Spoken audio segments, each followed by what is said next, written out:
चला तर पाहूया सेकंड शिफ्टमध्ये आलेली प्रश्न. बुद्धिमत्ता यावरती जवळपास 80 पेक्षा जास्त प्रश्न विचारण्यात आली होती. ॲड्रेसवर 10 ते 12 प्रश्न पुन्हा विचारण्यात आली होती. दिशावरती 4 ते 5 प्रश्न.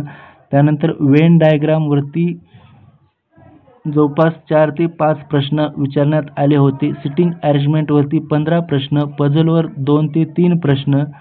त्यानंतर मराठीमध्ये वाक्यप्रचार, वाक्यरचना, वचन व लिंग यावर प्रश्न विचारण्यात आलेले होते.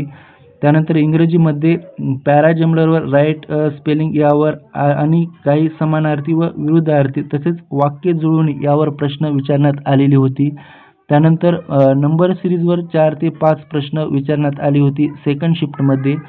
सरळ व्याज यावर प्रश्न होती. त्यानंतर दिशाज्ञानवर 5 प्रश्न विचारण्यात आलेली होती.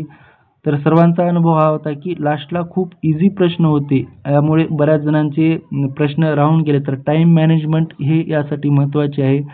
इंग्रजीमध्ये सिक्वेन्ससाठी प्रश्न मोठी होती आणि स्क्रॉल करायला वेळ लागत होता, असा सर्वांचा अनुभव आहे. तर नातेसंबंध याविषयी 4 ते 5 प्रश्न विचारण्यात आली होती. अक्षरमालिका, त्यानंतर इनइक्वॅलिटी म्हणजे ग्रेटर दॅन, लेस दॅन यावर 3 ते 4 प्रश्न विचारण्यात आलेले होते.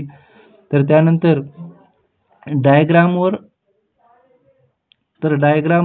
16 ते 18 प्रश्न यावेळी पुन्हा 16 ते 18 प्रश्न ही डायग्रामवर विचारण्यात आलेली होती. 16 ते 18 प्रश्न. सकाळच्या शिफ्टप्रमाणे याही शिफ्टला डायग्रामवर जास्त प्रश्न होती. त्यानंतर इंग्रजीमध्ये जवळपास 15पेक्षा जास्त प्रश्न इंग्रजीमध्ये विचारण्यात येत आहेत. जवळपास 20 प्रश्न इंग्रजीमध्ये विचारण्यात आलेली होती. त्यानंतर मानसशास्त्र यावेळी पण खूप सोपे प्रश्न होते. वन लाईनर प्रश्न होते यावेळी.